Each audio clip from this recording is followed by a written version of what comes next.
நேரத்தில் அந்த மாதிரி ஆள் இருக்காங்க. சேவை செய்யறதுல நம்ம ட்ரஸ்ட்டில் இருக்கிறவங்க எல்லாமே முழுக்க எந்த நிர்பந்தம் இல்லாமல் மனப்பூர்வமாக வந்து செய்யக்கூடிய அளவு இருக்கிறவங்க என்கிட்ட இருக்கிறாங்க.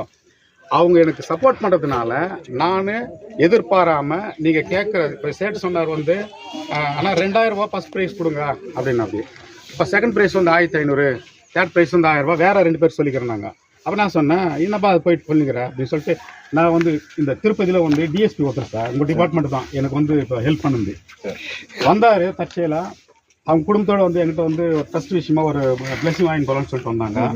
என்னன்னா அப்போ இந்த பேனர் பார்த்தாங்க. பார்த்தோன்னு என்ன சார் இந்த மாதிரி சொன்னேன். அப்பவே கையில் கொடுத்துட்டு போயிட்டாரு. வேற ஒரு நிகழ்ச்சிக்கு எதுக்கு சேர்த்து 25,000 ரூபா கொடுத்தாரு. அவங்களுக்கு சொல்கிறதுக்கு என்ன இருக்குது.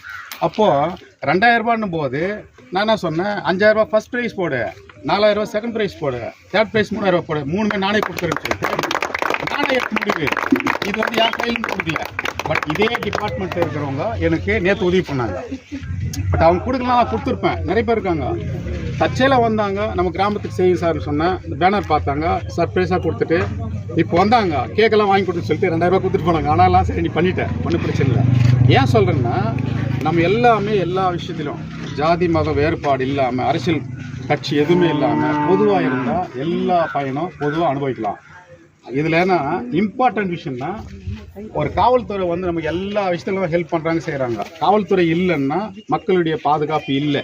ஒரு விஷயம் தெரிஞ்சுக்கோங்க, நம்ம வந்து பார்த்திங்கன்னா சர்ச்சு ஆகட்டும், மசூதி ஆகட்டும், இல்லை இந்து கோயில் ஆகட்டும், கோயிலுக்கு போகிறோம், நம்முடைய குறை பிரச்சனை இருக்குது, பிரார்த்தனை பண்ணுறோம். கடவுளுக்கு வந்து நீங்கள் நினைக்கிற கடவுள் யாரும் பார்த்தது கிடையாது.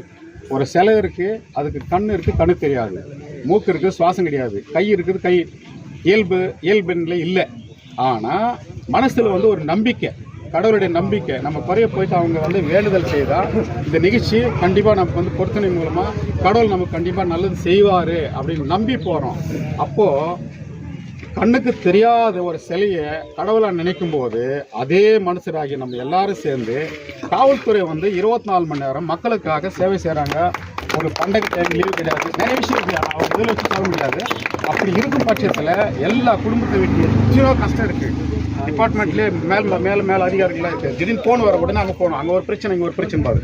மக்கள் கரெக்டாக இருந்தால் அவங்களுக்கு வந்து காவல்துறைக்கு வந்து நல்ல வந்து ஒரு சப்போர்ட் இருந்தால் அவங்களுக்கு வேலை மிச்சம். இப்போ நம்ம வந்து சமாதானம் இல்லை, அடிச்சுக்கிறோம், சண்டை போட்டுக்கிறோம், அவங்களுக்கு தான் வேலை. அப்போ அவங்களுக்கு வந்து ஒரு ஓய்வு கொடுக்கணும்.